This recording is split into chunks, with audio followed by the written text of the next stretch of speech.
Hi everyone and welcome to the first lecture of CSEET। अभी सारे आप लोग बहुत एक्साइटेड रहोगे कि CSEET का सिलेबस चेंज हुआ है और पहले ये CS फाउंडेशन एग्जाम रहता था तो अब इसमें चेंजेस क्या क्या हुए होंगे। ठीक है, नाउ गाइस पहले तो मैं एक 5 मिनट्स लेके आपको इंट्रो देती हूँ कि CSEET में है क्या क्या। ठीक है, टोटल अभी आप जब CS करने जाते हो you have huge prospects, right. तो हमारे टाइम पे तो CSEET नहीं होता था, we went through the foundation exam, तो हमें पेपर्स होते थे MCQ एंड रिटन। अभी आपका काम इन्होंने काफी आसान कर दिया है, सारा टेक्निकल पार्ट जो है आपके फाउंडेशन एग्जाम में से निकाल दिया है। नाउ CSEET में you have 4 papers guys.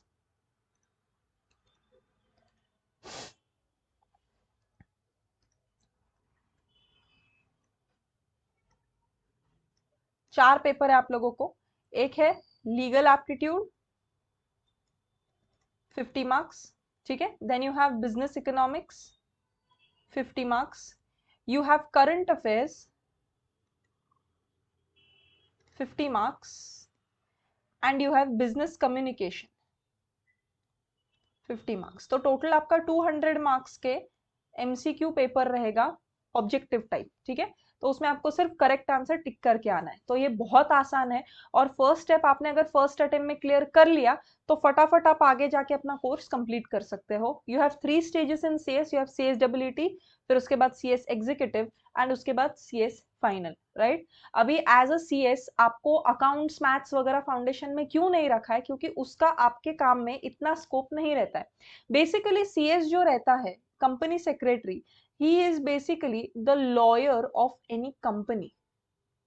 Company law में एकदम माहिर रहते हैं कंपनी सेक्रेटरीज। तो किसी भी ऑर्गेनाइजेशन या कंपनी से रिलेटेड जो laws and rules and regulations है वो फॉलो हो रहे हैं या नहीं, ये देखने का काम मेन CS का होता है। तो ऐसे पकड़ के जाओ, you are the most qualified lawyers that are in the country, right.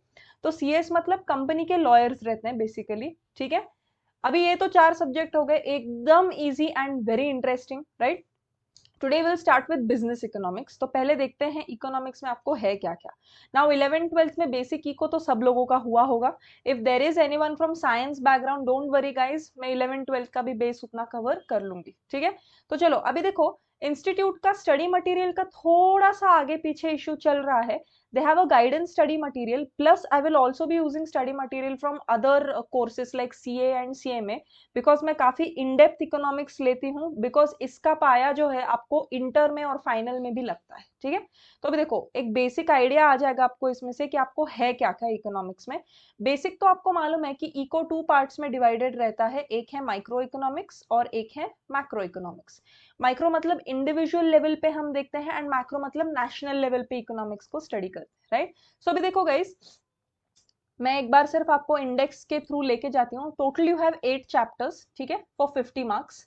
अभी देखो इसमें सबसे पहले first chapter basics of demand and supply and forms of market competition, this is your micro economics. ठीक है, ये बाकी पूरा आपका मैक्रो इकोनॉमिक्स है, सारा नेशनल लेवल इनकम से रिलेटेड है। देखो national income accounting related concepts, और ये तो पार्टली करंट अफेयर्स में भी जाएगा और इकोनॉमिक सिस्टम में भी जाएगा। Indian union budget, financial markets which is very important for company secretaries, stock markets वगैरह। कुछ लेक्चर्स के बाद में आपको ये भी बताऊंगी कि आपको कहाँ कहाँ जॉब्स का स्कोप है। आप प्रैक्टिस करना चाहते हो तो आप प्रैक्टिस कहाँ कहाँ कर सकते हो, right. Indian economy, entrepreneurship scenario, business environment, की गवर्नमेंट इंस्टीट्यूशंस। तो प्योरली थियोरेटिकल पेपर है, इसमें मैं ही बता देती हूँ सारे चैप्टर्स बहुत इंटरेस्टिंग है, बट इसमें इजीएस्ट रहेगा आपको डिमांड सप्लाई, बिकॉज हम 11th 12th में ऑलरेडी कर चुके हैं। ठीक है, तो अभी आज अपना फर्स्ट लेक्चर है, इंटरेस्टिंग चैप्टर से स्टार्ट करते हैं। Let us start with basics of demand and supply. ठीक है, नाउ गाइज आप लोगों को तो मालूम ही है, डिमांड में 3 चीजें आती हैं। डिमांड मतलब किसी भी चीज की हमें जब जरूरत होती है, तो demand is want for a commodity, ये तो हमें मालूम है। बट इसमें 3 चीजें रहती हैं जो इक्वेशन हम काफी सालों से पढ़ते आ रहे हैं स्कूल में। Demand is desire for a product plus ability to pay plus willingness to purchase. अभी इसका क्या मतलब है, अगर मेरे पास बैंक अकाउंट में 2 लाख रुपए पड़े, मतलब मेरी एबिलिटी तो है, बट मेरे को मालूम ही नहीं मुझे चाहिए क्या, मतलब ना मेरे पास डिजायर है और ना विलिंगनेस, तो it will not create demand. Second condition देखते हैं, मेरी विलिंगनेस है पैसा खर्च करने की बहुत, मतलब मैं चिंगू नहीं हूं, बट मेरे पास पैसा ही नहीं है, मतलब मेरे पास एबिलिटी नहीं है। थर्ड देखते हैं, मेरे पास डिजायर है, मेरे को मालूम है मेरे को ना मर्सिडीज बेंज लेनी है कार, राइट, बट ना मेरे बैंक में पैसा है और ना मुझे उतने पैसे खर्च करने की इच्छा है, तो फिर से डिमांड नहीं। मतलब तीन चीजें क्या क्या आएंगी, आपको क्या चाहिए, उसकी डिजायर कि मेरे को ये एक पर्टिकुलर चाहिए चीज, फॉर एग्जाम्पल मेरे को एक चिप्स का पैकेट चाहिए, मेरे को एक मोबाइल फोन चाहिए, मेरे को एक कार चाहिए, मेरे को घर चाहिए, राइट। सेकेंड, परचेजिंग पावर होनी चाहिए, मतलब एबिलिटी, मतलब ही पैसा होना चाहिए आपके पास। एंड सेकेंड, विलिंगनेस टू पे, मतलब आप नॉन चिंगू होने चाहिए इन शॉर्ट, राइट। मतलब यू शुडंट बी अ माइजर। माइजर मतलब क्या, चिंगू। मतलब पैसा होना चाहिए, इच्छा होनी चाहिए कि क्या प्रोडक्ट चाहिए, और वो पैसा खर्च करने की इच्छा होनी चाहिए। प्रोडक्ट खरीदने की इच्छा, पैसा, और वो पैसा खर्च करने की इच्छा। पैसा हो के अगर आप चिंगू हो तो फिर you are not creating demand, right. So these three things together create demand. ये तो डिमांड हो गया। नाउ आपने टेक्स्ट बुक में देखते हैं क्या बोला है। See, demand is an economic principle referring to consumers' desire to purchase goods and services and willingness to pay a specific price for a specific good or service. अभी हमें देखना है लॉ ऑफ डिमांड। अभी law of demand economics का basic principle फंडा है जो सारे स्टूडेंट्स को पता होना चाहिए। Okay, what does the law of demand state? Law of demand, अभी कोई भी इकोनॉमिक कंसेप्ट या लॉ में किसी भी चीज का हम जब लॉ पढ़ते हैं, वो हमें क्या बताता है कि कोई भी चीज का इक्वेशन कैसे बनेगा, रूल क्या है। तो रूल पोजीशन क्या है, अभी मैं पहले लिखती हूं स्टेटमेंट क्या है। As the price of a product increases, its demand decreases. मतलब क्या, किसी भी चीज की कीमत अगर बढ़ती है तो उसका डिमांड कम होता है। इसको हम इक्वेशन फॉर्म में कैसे लिखते हैं, demand is inversely proportional to price. Inverse मतलब 1/फ्रैक्शन।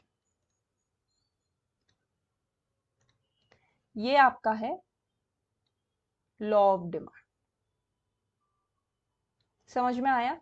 सो लॉ ऑफ डिमांड क्या बोलता है, जैसे एक प्राइस किसी प्रोडक्ट की बढ़ती है उसका डिमांड कम होता है। मतलब क्या, अगर डिमांड बढ़ा तो प्राइस कम होगा, और अगर डिमांड कम हुआ तो प्राइस बढ़ेगा। मतलब क्या, demand and price go opposite, उल्टा बिहेव करते हैं। ऐसा क्यों होता है? ये डिमांड जो है ना गाइस, ये कंज्यूमर के एंगल से होता है। अभी कंज्यूमर कौन होता है, एंड यूजर। एंड यूजर मतलब कोई भी प्रोडक्ट जो खरीदता है वो खुद उसको कंज्यूम करता है। फॉर एग्जाम्पल मैंने शैम्पू लिया और मैंने खुद के बाल धोए, मैं कंज्यूमर हूँ। बट मैं शैम्पू खरीद के किसी और को बेच रही हूँ तो मैं कंज्यूमर नहीं हूँ, मैं सिर्फ सप्लायर हूँ या सेलर, राइट। तो अभी अगर ये तो ह्यूमन नेचर रहता है कि कोई भी चीज अगर ज्यादा मिल जाए तो हमें उसकी कीमत नहीं रहती, बट वही चीज अगर कम रहे तो हमें उसकी कीमत बनी रहती है। सो अगर मार्केट में आप देखो एग्जाम्पल्स, फॉर एग्जाम्पल जो चीज बहुत ज्यादा तादाद में मिल जाती है, ले लो मिल्क, वेजिटेबल्स, इसकी प्राइस कभी बहुत ज्यादा बढ़ती है क्या? नहीं, एक लिमिट में ही रहती है। सेलफोन्स, सेलफोन्स मतलब मैं एकदम प्रीमियम नहीं बोल रही हूँ कि अपने को आईफोन की बात नहीं करनी है, बट नॉर्मल पीपल जो रहते हैं, common man in India, everyone has a touch phone now. But touch screen phone around 10,000 में आपको एक डिसेंट फोन आ जाता है। This is a competitive price. तो सिंस इसका बहुत ज्यादा क्वांटिटी डिमांडेड है लोगों का, तो इसका प्राइस कम है। अभी ऐसी चीज देखो जिसकी क्वांटिटी डिमांडेड कम है, डिमांड कम किस चीज का है, लग्जरी गुड्स जो रहते हैं। फॉर एग्जाम्पल ऐसे गुड्स जो सिर्फ रिच लोग अफोर्ड कर पाते हैं। फॉर एग्जाम्पल देख लो डायमंड्स, या फिर luxury cars like Mercedes, BMW. ये क्या सब लोग अफोर्ड कर पाते हैं क्या? नहीं, एक एक गाड़ी मिनिमम 50 लाख की रहती है। तो इसका डिमांड कम रहता है बिकॉज रिच लोग ही कम है अपने कंट्री में, तो डिमांड कम है इसीलिए इसका प्राइस ज्यादा है, राइट। समझ में आया? तो बेसिक फर्स्ट चीज क्या थी, demand is inversely proportional to price. अभी इसको अगर हमें ग्राफ पे प्लॉट करना है तो कैसे करेंगे? ये हो गया मेरा एक्स एक्सिस, ये हो गया मेरा वाई एक्सिस,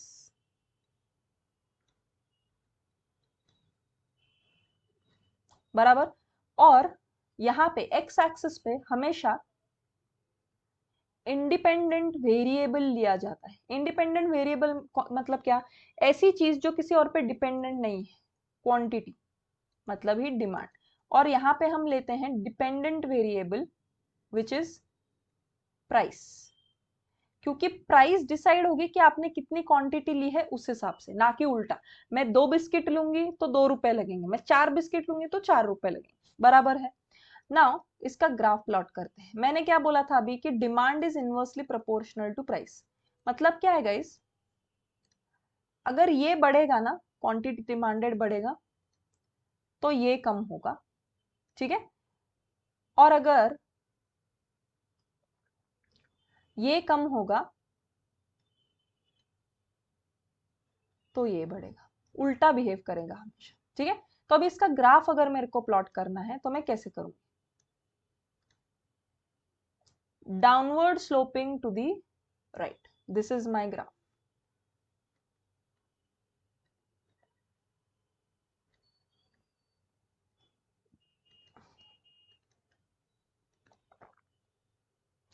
फॉर एग्जाम्पल अभी देखो, 10 यूनिट, 20 यूनिट, 30, 40, 50, 60, ठीक है। प्राइसेस ले लेते हैं, 5 रुपीज, 10 रुपीज, 15 रुपीज, 20, 25, 30, ठीक है। तो अभी क्या होगा इसमें, सपोज 15 रुपए प्राइस है, चलो 10 रुपीज अगर प्राइस मेरी है, ठीक है, तो मेरी क्वांटिटी डिमांडेड है 20 रुपए, ठीक है। अभी मेरी प्राइस 10 थी तो मेरा 20 रुपए का प्रोडक्ट था 10 रुपए, 20 यूनिट मेरे को मिल रहे थे 10 रुपए में, बराबर। अगर मैंने प्राइस बढ़ा दी, 15 रुपए कर दी, तो मेरी क्वांटिटी डिमांडेड कम हो जाएगी।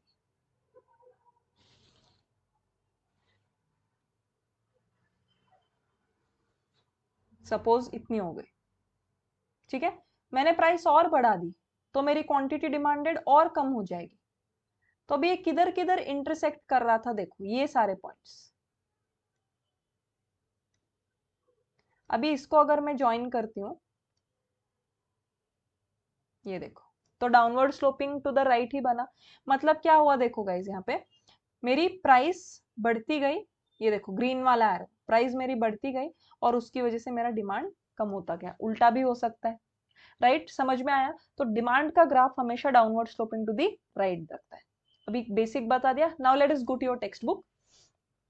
देखो लॉ ऑफ डिमांड क्या बोला है, according to the law of demand, other things being equal, ये स्टेटमेंट है लॉ का। अदर थिंग्स बीइंग इक्वल मतलब क्या, बाकी सारी चीजों को हमें कंसिडर नहीं करना है यहाँ पे, सिर्फ हम प्राइस और डिमांड की बात करें, बाकी कोई फैक्टर्स नहीं, जैसे क्लाइमेट, उसके बाद लोगों की हैबिट्स, ये सब हमें नहीं देखना, सिर्फ डिमांड और प्राइस की बात करें। Other things being equal, if price of a commodity falls the quantity demanded of it will rise, and if the price of a commodity rises the quantity demanded will decline. मतलब क्या, price बढ़ेगा तो demand कम, price कम होगा तो demand ज्यादा। if demand is higher, price is less, if demand is less, price is more. Clear है? It implies that there is an inverse relationship between price and the quantity demanded of a commodity. In other words, other things being equal, the quantity demanded will be more at a lower price than at a higher price. मतलब क्या, simple words में, quantity ज़्यादा demand करोगे कम कीमत में मिलेगा, कम demand करोगे ज़्यादा कीमत में मिलेगा, ठीक है। क्लियर है? इसको अपन बोलते हैं रिलेशनशिप। रिलेशनशिप मतलब क्या, जब x और y के बीच में कोई संबंध एक क्रिएट होता है, एक रिलेशनशिप, मतलब for example y is equal to 2x, right, तो इसको हम बोलते हैं फंक्शन। फंक्शन मतलब there is a relationship between this two variables. तो हम इसको कैसे लिखते हैं, dx that is demand is a function of price. px मतलब x कमोडिटी की प्राइस, x कमोडिटी का डिमांड। तो हम क्या बोलते हैं, demand is a function of price. मतलब क्या, demand is related to price. समझ में आया? तो अभी देखो लॉ ऑफ डिमांड में यहाँ पे एक टेबल दिया है, सी नाउ गाइस, मैंने जैसे बोला था, ये देखो प्राइस कम होती जा रही है और यहाँ पे डिमांड देखो बढ़ता जा रहा है,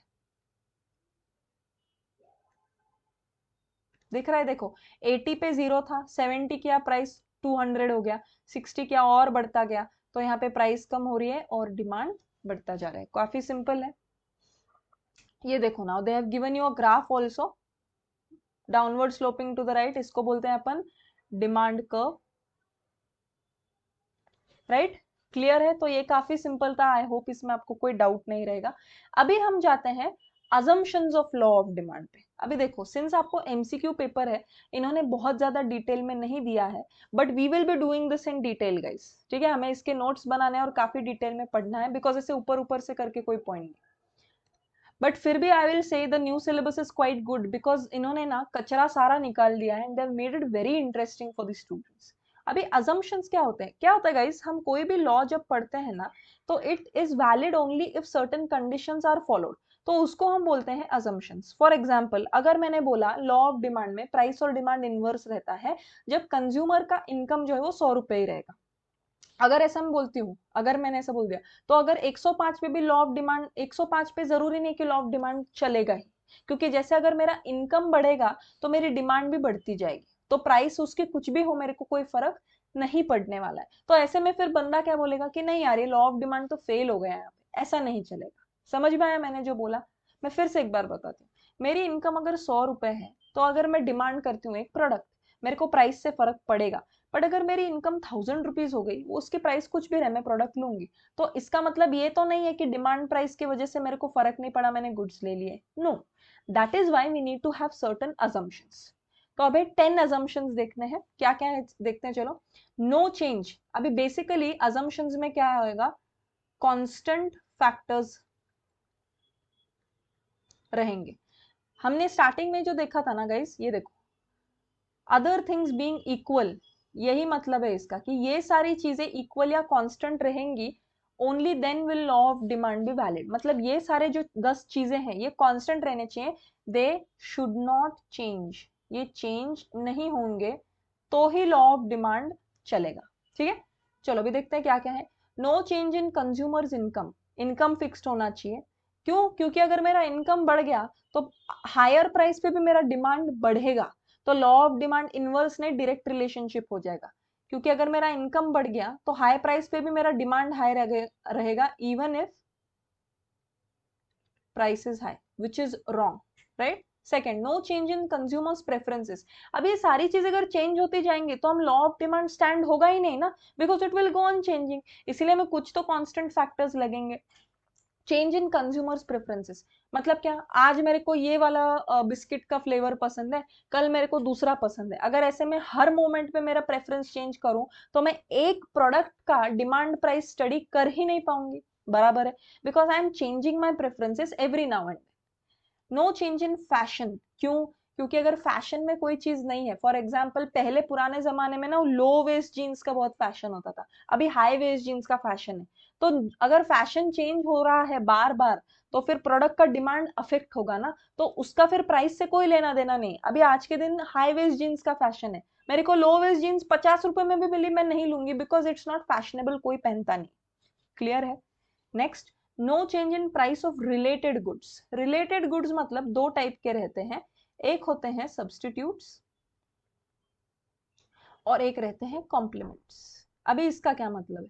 सब्सटीट्यूट्स मतलब ऐसे गुड्स जो एक नहीं मिला तो उसके बदले इमीडिएटली कॉम्पिटिटर दूसरा आपको प्रोवाइड कर सकता है। For example Parle ji biscuit and tiger biscuit, substitute consumer कर सकता है if it doesn't get that product, उसके जैसा ही एक और प्रोडक्ट मार्केट में जो मैं खरीद सकती हूँ। पार्ले जी नहीं मिला, मैं टाइगर बिस्किट लेके आ गई, तो इसमें क्या होता है, प्रोडक्ट सेम रहता है बट ब्रांड अलग रहता है। फॉर एग्जाम्पल वॉशिंग पाउडर, कितने सारे ब्रांड्स होते हैं, you have Henko, you have Ariel, you have Tide, ये सारे ब्रांड्स हैं। अभी मेरे को एक ब्रांड नहीं मिला तो मैं क्या कपड़े धोना छोड़ दूंगी? नहीं चलेगा ऐसे। So if I don't have one brand I will by another, तो सब्सटीट्यूट अवेलेबल है। सब्सटीट्यूट मतलब ऑप्शन।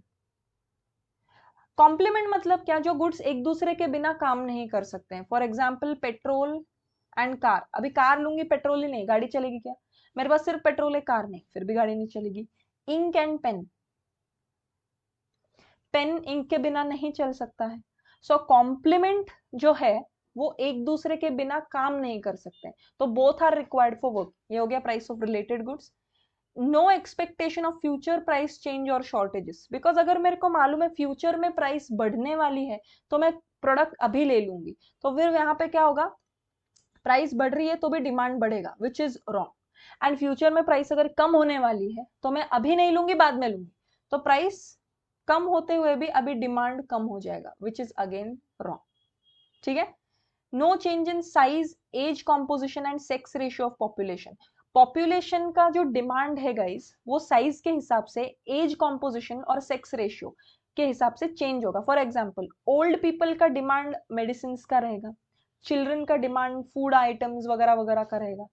सेक्स रेशियो मतलब क्या, मेल्स एंड फीमेल्स, फीमेल्स के डिमांड्स अलग रहते हैं, मेल्स के डिमांड्स अलग रहते हैं पॉपुलेशन में। तो ये अगर बहुत ड्रास्टिकली चेंज होना स्टार्ट हो गया तो ऑटोमेटिकली डिमांड भी अफेक्ट होना स्टार्ट हो जाएगा। So you have to assume that the population size, age and sex ratio is going to be constant for a certain amount of time. ठीक है। Next, no change in the range of goods available to consumers, मतलब choice. Choice consumers का बहुत ज्यादा change नहीं होना चाहिए, because if it changes too much, consumer के पास अगर हजारों ऑप्शंस हैं तो फिर डिमांड में कोई फर्क ही नहीं पड़ेगा, ये नहीं तो दूसरा प्रोडक्ट, कंज्यूमर भी चेंज करते जाएगा वैरायटी के लिए, which is not good.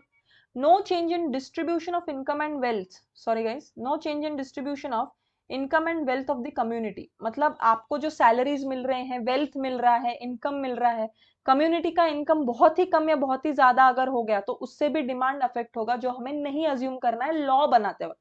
Because law बनाते वक्त हम हमेशा रूल देखते हैं। सी देयर इज अ स्टेटमेंट कि always stick by the rule not exception, exception कभी कभार ही होता है, जनरली रूल फॉलो होता है, तो ये हम रूल की बातें कर रहे हैं। Is it clear? Okay. Next है no change in government policy. Government policy मतलब बेसिकली क्या रहता है, टैक्स वगैरह। तो टैक्स वगैरह अगर बहुत फटाफट चेंज होने लग गया तो भी प्रॉब्लम आएगा अपने को, right. No change in weather conditions,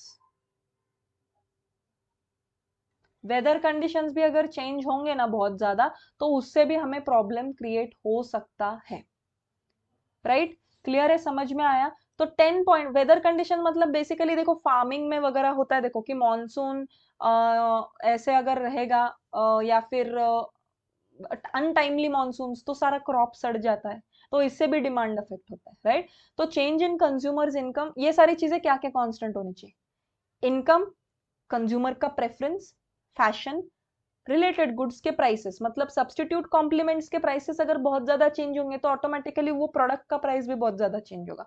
for example T है और कॉफी है, टी का प्राइस बहुत ज्यादा कम हो गया तो कॉफी का प्राइस भी चेंज हो जाएगा और उससे डिमांड अफेक्ट होगा।